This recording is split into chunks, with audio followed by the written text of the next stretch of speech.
जय हिंद साथियों। GLC IAS के रामबाण बैच में आप सभी का स्वागत करता हूं। स्वागत वंदन अभिनंदन।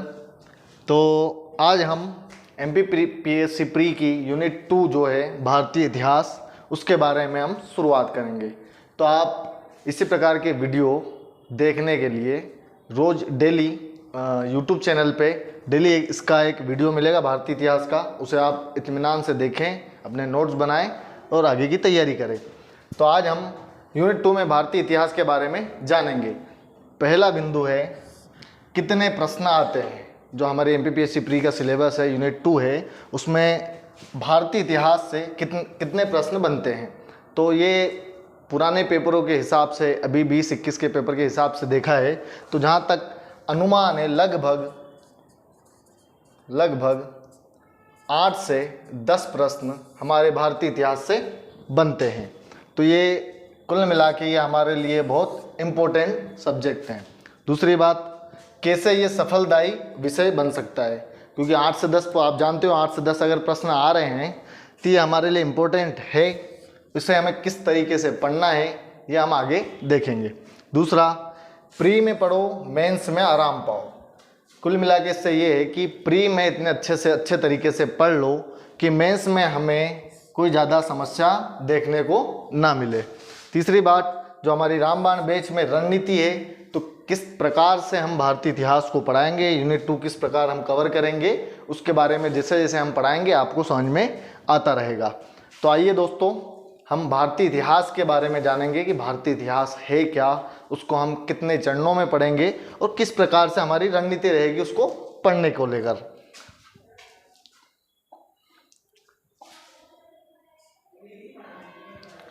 सबसे पहले बात करें इतिहास क्या होता है। तो इतिहास जो प्राचीनता होती है, प्राचीनता से नवीनता की ओर आने वाली मानव जाति से संबंधित जो भी घटनाओं का क्रमानुसार वर्णन होता है उसे हम इतिहास कहते हैं। इसको एक उदाहरण से समझाऊंगा। जैसे हम समय आगे बढ़ता रहता है, नए नए आविष्कार होते हैं, नई नई खोजें होती है, तो वही है प्राचीनता से नवीनता की ओर बढ़ना। जैसे पुराने टाइम में हम देखते थे तो हमें बैंक से पैसे निकालने पड़ते थे, तो बैंक में जाकर हमें स्लिप भरनी पड़ती थी, फिर कैश काउंटर पे स्लिप जमा करनी पड़ती थी, तब हमें कैश काउंटर से पैसे मिलते थे। लेकिन जैसे समय आगे बढ़ा, एटीएम मशीन आई, फिर हमें क्या करना है, कार्ड एटीएम मशीन में डालना है, हमारे पिन डालना है और हमें पैसे मिल जाते थे। और अब ऑनलाइन ज़माना आ गया, सीधा दुकान पे जाओ, ऑनलाइन पेमेंट करो। तो यही प्राचीनता से नवीनता की ओर जो आने वाली मानव जाति से संबंधित जितनी भी घटनाएं हैं उनका क्रमानुसार जो वर्णन मिलता है उसे ही हम इतिहास कहते हैं। सबसे पहले इतिहास की परिभाषा जानेंगे। इतिहास क्या होता है। इतिहास प्राचीनता से नवीनता की ओर आने वाली मानव जाति से संबंधित घटनाओं का क्रमानुसार वर्णन। प्राचीनता से नवीनता की ओर आने वाली मानव जाति से संबंधित घटनाओं का क्रमानुसार वर्णन क्या कहलाता है, इतिहास। अब हम आगे देखेंगे कि हम इतिहास, जो भारतीय इतिहास है हमारे सिलेबस में, उसे हम कितने चरणों में पढ़ेंगे और किस प्रकार से पढ़ेंगे। तो आइए, यह हमारा भारतीय इतिहास है। ये प्री और मेंस दोनों की दृष्टि से बहुत महत्वपूर्ण वीडियो रहेंगे, ये सीरीज रहेगी, क्योंकि हम जिस तरीके से पढ़ेंगे उसके लिए प्री में भी फायदा होगा और मेंस के लिए भी लाभदायक रहेगा। तो भारतीय इतिहास,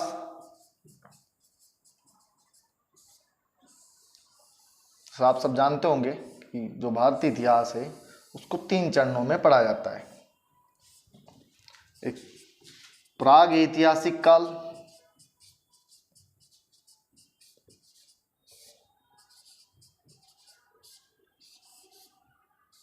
दूसरा आद्य ऐतिहासिक काल,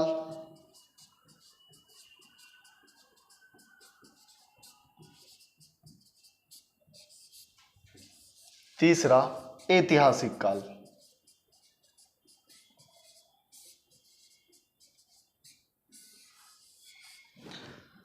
प्राग ऐतिहासिक काल वह काल होता है जिसके हमारे पास कोई भी लिखित साधन उपलब्ध नहीं है। पुरातत्वविदों ने जो भी है पुरातात्विक खोजें की है, पुरातात्विक खुदाई की, उससे जो हमें बर्तन उपकरण जो भी मिले उससे हमने उस समय के लोगों के बारे में अंदाज़ा लगाया, उस समय की संस्कृति के बारे में अंदाज़ा लगाया कि इस समय का जो परिवेश था वो कैसा था। तो कुल मिला के प्राग ऐतिहासिक काल, इसे पाषाण काल भी कहा जाता है। पाषाण काल, इस समय पत्थरों का उपयोग होता था। अब जो प्राग ऐतिहासिक काल है इसे भी हम 3 भागों में डिवाइड करेंगे। एक पूरा पाषाण काल, दूसरा मध्य पाषाण काल, तीसरा नवपाषाण काल। आदि ऐतिहासिक भाग को भी हम 2 भागों में डिवाइड करेंगे। एक हड़प्पा सभ्यता या सिंधु घाटी की सभ्यता, दूसरा वैदिक सभ्यता। जो पूरा पाषाण काल है इसका अगर समय काल देखें हम तो लगभग 8000 ईसा पूर्व, लगभग 8000 ईसा पूर्व। ईसा पूर्व ईस्वी में अंतर क्या होता है उसके बारे में भी मैं अध्ययन करवाऊंगा। मध्य पाषाण काल लगभग 8000 ईसा पूर्व से 4000 ईसा पूर्व, कहाँ तक 4000। और नव पाषाण काल है वो 4000 ईसा पूर्व से 2500 ईसा पूर्व। ध्यान से ये वीडियो देखना। मैं इस वीडियो में पूरा भारतीय इतिहास जहाँ से हम शुरू करेंगे और कहाँ पे ख़त्म करेंगे वहाँ तक मैं पूरा सीक्वेंस से आपको बताऊंगा, आपको क्लियर करवाऊंगा कि किस तरीके से सीक्वेंस से हम पढ़ेंगे इसे। समय काल, ईयर वाइज सारी चीज़ें बताई जाएगी। हड़प्पा सभ्यता, इसका काल ये 2500 तक आ गए। 2500 से ऐसा माना जाता है 1750 ईसा पूर्व, 1750 BC तक। अब वैदिक सभ्यता है, इसको भी 2 भागों में डिवाइड करते हैं। पहला तो ऋग्वैदिक, इसे पूर्व वैदिक भी कहते हैं, दूसरा उत्तर वैदिक, आर्यों का काल था ये। अब जो ऋग्वैदिक है इसे हम 1500 से 1000 ईसा पूर्व तक देखेंगे। और उत्तर वैदिक काल है जो 1000 ईसा पूर्व से 600 ईसा पूर्व तक पढ़ा जाएगा। क्लियर? तो ये हमारा प्राग ऐतिहासिक और आद्य ऐतिहासिक के बारे में जो हमारी सामान्य जानकारी है कि हम कैसे कैसे पढ़ेंगे। सबसे पहले हम पूरा पाषाण काल पढ़ेंगे, इसके लक्षणों को देखेंगे, इससे संबंधित जितने भी स्थल मिले हैं, इंपॉर्टेंट स्थल है, उनके बारे में देखेंगे। भाई मध्य पाषाण काल, नव पाषाण काल। उसके बाद हम पूरी हड़प्पा सभ्यता के बारे में पढ़ेंगे और फिर वैदिक सभ्यता, वैदिक सभ्यता में ऋग्वैदिक और उत्तर वैदिक। अब आगे देखेंगे हम ऐतिहासिक काल, जो भारतीय इतिहास का तीसरा भाग है, ऐतिहासिक काल। प्राग ऐतिहासिक को तो हमने समझ लिया है कि उस समय के लिखित साधन उपलब्ध नहीं थे, लिखित साक्ष्य उपलब्ध नहीं थे, पुरातात्विक खुदाई से हमने सारी जानकारी जुटाई थी। आद्य ऐतिहासिक काल में क्या था कि लिखित प्रमाण थे, कुछ मात्रा में थे, कुछ मात्रा में हम पढ़ पाए और कुछ हम नहीं पढ़ पाए। कुल मिला के आद्य ऐतिहासिक काल का मतलब ये है कि लिखित साधन तो थे लेकिन हम उनका अध्ययन सही से नहीं कर पाए। तीसरा ऐतिहासिक काल, ऐतिहासिक काल या इतिहास उसे ही कहते हैं जिसका लिखित साधन उपलब्ध है, लिखित वर्णन है, उसका उल्लेख मिलता है ग्रंथों में और जिसे हम पढ़ भी रहे हैं उसे इतिहास कहते हैं। तो ऐतिहासिक काल में हम इसको 3 तरीके से पढ़ेंगे। प्राचीन इतिहास, मध्यकालीन इतिहास,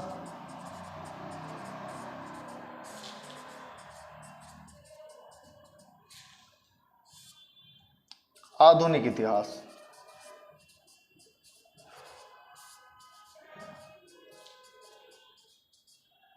यह एक ऐसा सब्जेक्ट है जो थोड़ा लंबा है लेकिन ये क्या है, इम्पोर्टेंट भी हमें पढ़ना बहुत ज़रूरी है, MPPSC प्री के पर्पज़ से भी और मेंस के पर्पज़ से भी। क्योंकि मेंस में सबसे ज़्यादा बड़ा सिलेबस ही फर्स्ट पेपर का होता है, जिसमें हिस्ट्री होती है, और हिस्ट्री में हमें थोड़ा डिटेल में पढ़ना पड़ता है। तो आइए हम अब जानेंगे ऐतिहासिक काल में प्राचीन इतिहास। प्राचीन इतिहास, प्राचीन इतिहास कहाँ से कहाँ तक रहेगा? जैसे हमने प्रागैतिहासिक पढ़ा, पूरा पाषाण, मध्य पाषाण, नवपाषाण काल। उसके बाद हम आए आद्य ऐतिहासिक में, जिसमें हमने दो चीज़ें देखी, हड़प्पा सभ्यता और वैदिक सभ्यता। हड़प्पा सभ्यता 2500 से 1700 ईसा पूर्व तक चलती है, और वैदिक सभ्यता 1500 से 600 ईसा पूर्व के बीच में जानी जाएगी। अब उसके बाद हमारा इतिहास कौन सा आएगा? प्राचीन इतिहास। जो ऐतिहासिक काल का पहला भाग है प्राचीन इतिहास, जिसे हम पढ़ेंगे महाजनपद काल। महाजनपद काल से लेकर 712 ईस्वी, मतलब लगभग 600 ईसा पूर्व से लेकर 712 ईस्वी तक हमारा क्या होगा? प्राचीन इतिहास। 600 ईसा पूर्व का लगभग मतलब जैन धर्म, बौद्ध धर्म का उदय, भारत में राज सत्ताओं, साम्राज्यवाद का उदय हो रहा था। उस काल से हम लेके 712 ईस्वी, जो अरब आक्रमण होते हैं, मोहम्मद बिन कासिम भारत पर पहला अरब आक्रमण करता है, वहाँ तक हम प्राचीन इतिहास को देखेंगे। मध्यकालीन इतिहास, अगर मध्यकालीन इतिहास देखें, मध्यकालीन इतिहास में हम देखेंगे 712 ईस्वी से 1707 ईस्वी तक। जो मुगल सम्राट रहता है, सबसे मजबूत अंतिम मुगल सम्राट जो थे औरंगजेब, उस औरंगजेब की मृत्यु तक, मतलब 712 ईस्वी मोहम्मद बिन कासिम जो अरब आक्रमण होता है, वहाँ से लेकर औरंगजेब की मृत्यु 1707 ईस्वी तक हम मध्यकालीन इतिहास के बारे में जानेंगे। आधुनिक इतिहास, आधुनिक इतिहास जो चलेगा हमारा 1707 से 1947 भारत की आज़ादी तक।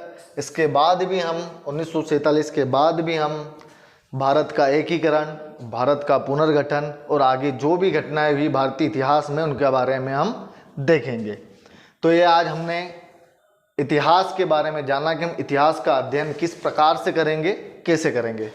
आज देखते हैं हम प्रागैतिहासिक काल के बारे में थोड़ा अध्ययन करेंगे हम। उसके आगे हम कल देखेंगे, अगले वीडियो में आगे हम इतिहास को कंटिन्यू करेंगे। तो प्रागैतिहासिक काल, इससे पहले हम देखेंगे ईसा पूर्व और ईसवी में अंतर क्या होता है। बहुत लोगों को कन्फ्यूज़न होता है ईसा पूर्व ईसवी क्या होता है, तो उसका आज कन्फ्यूज़न दूर करेंगे हम। जो ईसाई धर्म के जो संस्थापक थे, संस्थापक ईसा मसीह,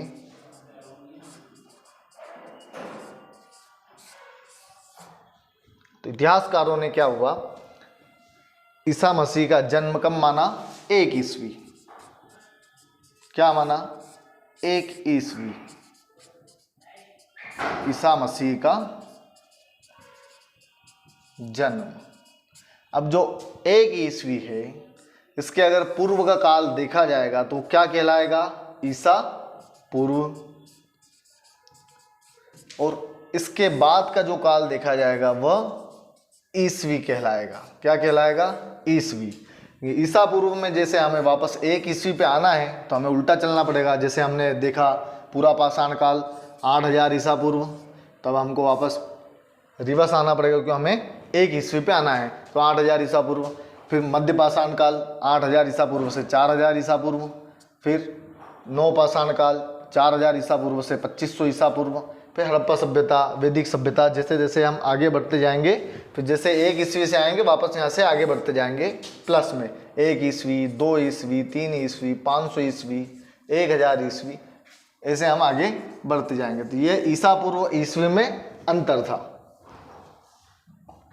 अब देखेंगे हम प्राग ऐतिहासिक काल। इसके बारे में मैं बता चुका हूँ कि प्राग ऐतिहासिक काल या इसे पाषाण काल भी कहते हैं, क्योंकि इस समय पत्थरों का उपयोग होता था, किसी भी धातु का आविष्कार नहीं हुआ था। इस समय के लिखित साधन उपलब्ध नहीं थे। जो भी पुरातत्वविदों ने पुरातात्विक खुदाई की, उससे जो भी उपकरण मिले उससे हमने अंदाज़ा लगाया, उससे हमें ज्ञात हुआ कि उस समय का जो परिवेश था, मानव परिवेश, वो कैसा था।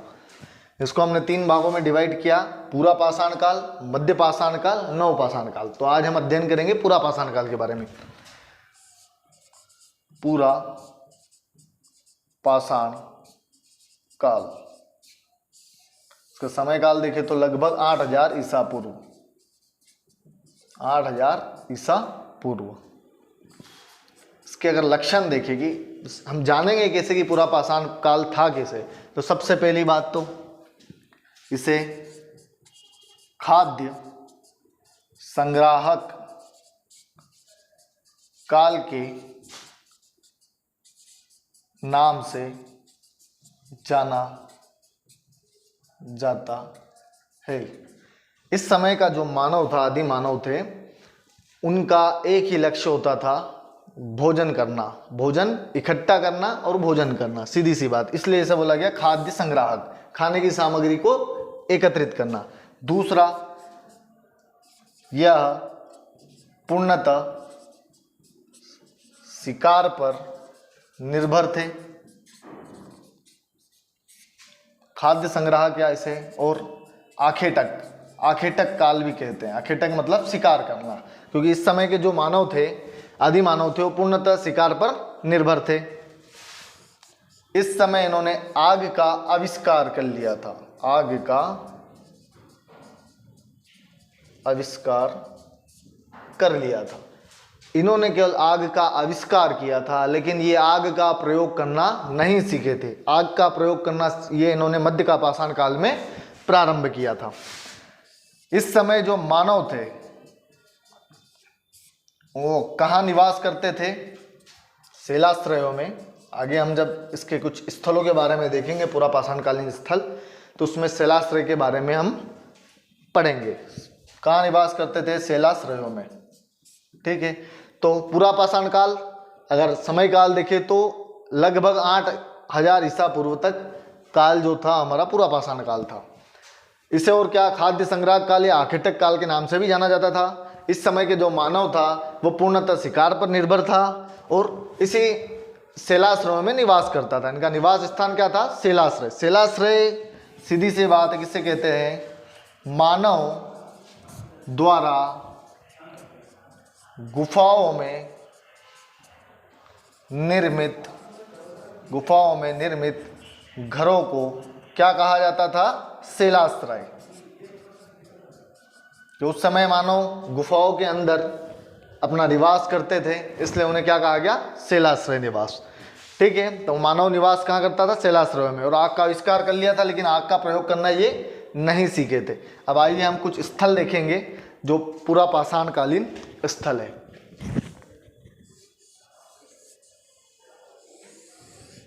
यह हमारा लगभग भारत है, दक्षिण भारत समझ लो।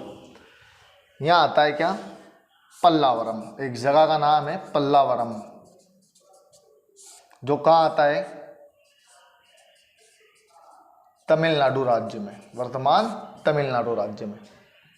इस पल्लावरम में प्रथम प्रमाण मिलते हैं। किसके प्रथम प्रमाण? पूरा पाषाणकालीन स्थल के। यहाँ से क्या प्राप्त हुआ हमें? हैंड एक्स संस्कृति के बारे में पता चलता है। हैंड एक्स संस्कृति का मतलब हाथ की कुल्हाड़ी, हाथ की कुल्हाड़ी।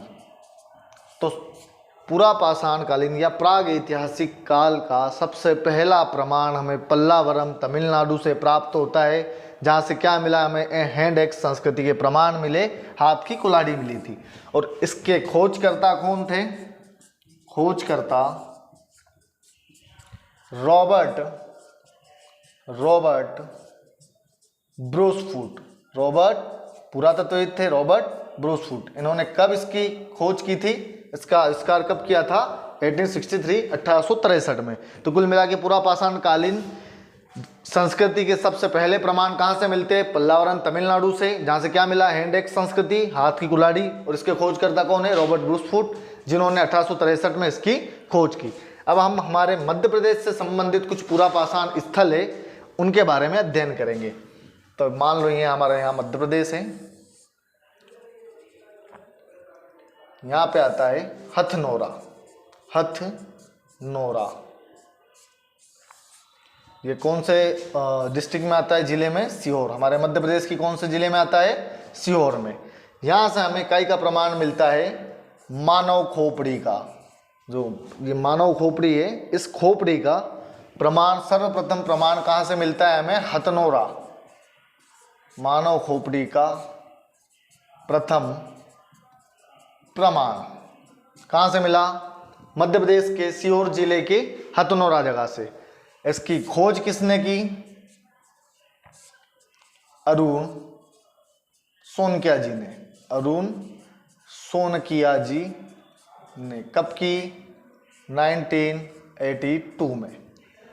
तो मध्य प्रदेश से हथनोरा से जो सीहोर डिस्ट्रिक्ट में आता है, वहाँ से हमें मानव खोपड़ी के प्रथम प्रमाण मिले हैं, जिसकी खोज अरुण सोनकिया जी ने की। कब की? 1982 में। दूसरा आता है यहीं पास में आदमगढ़। क्या है? आदमगढ़ जो आता है किस डिस्ट्रिक्ट में? होशंगाबाद जिले में आता है। होशंगाबाद, सतपुड़ा पर्वत श्रेकर। अब आदमगढ़ से हमें क्या मिला है? मानव के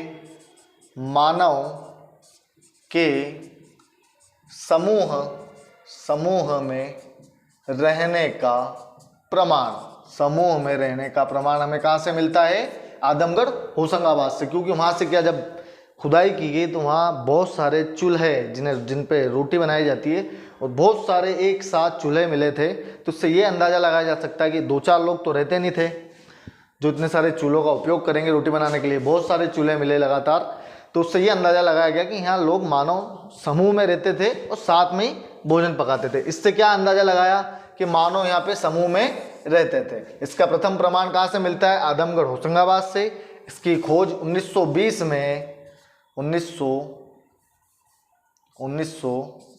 में मनोरंजन घोष ने की थी। मनोरंजन घोष ने की थी। तीसरा जो आता है हमारा यहाँ भीमबेटका। क्या नाम है? भीमबेटका। भीमबेटका। इसकी खोज 1957 में हमारे नीमच से थे विष्णु श्रीधर वाकणकर। उन्होंने इसकी खोज की थी भीमबेटका की 1957 में। विष्णु श्रीधर वाकणकर इन्होंने इस भीमबेटका की खोज की। यहाँ से हमें इकाई का प्रमाण मिलता है शिलाश्रय निवास का, जिसे हमने पढ़ा। शिलाश्रय निवास वही जो मानव गुफाओं के अंदर घर बना के रहते थे, उन्हें क्या कहा जाता था? शिलाश्रय निवास। भित्ति चित्र मिले यहाँ से। उन गुफाओं में आदि मानव द्वारा जो बनाए गए चित्र है वह मिले थे। दूसरी बात, इसे यूनेस्को में शामिल किया गया है। इस स्थल को, जो भीमबेटका है, अब्दुल्लागंज रायसेन में है, जिसे यूनेस्को ने अपने विश्व विरासत स्थल में शामिल किया है। तो आज हमने भारतीय इतिहास के बारे में देखा, जो यूनिट 2 में है, MPPSC प्री के सिलेबस की यूनिट 2 में है भारतीय इतिहास। हमने ये देखा कि कितने प्रश्न आते हैं, कितना इम्पोर्टेंट यूनिट है ये। दूसरी बात, इतिहास, जो भारतीय इतिहास है, उसे हम किन चरणों में किस तरीके से हम पढ़ेंगे आगे। और आज हम थोड़ा बहुत हमने अध्ययन किया प्राग ऐतिहासिक काल के बारे में, जिसमें हमने पूरा पाषाण काल के बारे में पढ़ा। पूरा पाषाण काल क्या होता है, उसके लक्षण क्या थे, उस समय लोग कैसे रहते थे। क्योंकि इस समय ना तो ये कृषि, पशुपालन, समाज, समुदाय, रिश्ता, नाता कुछ नहीं समझते थे।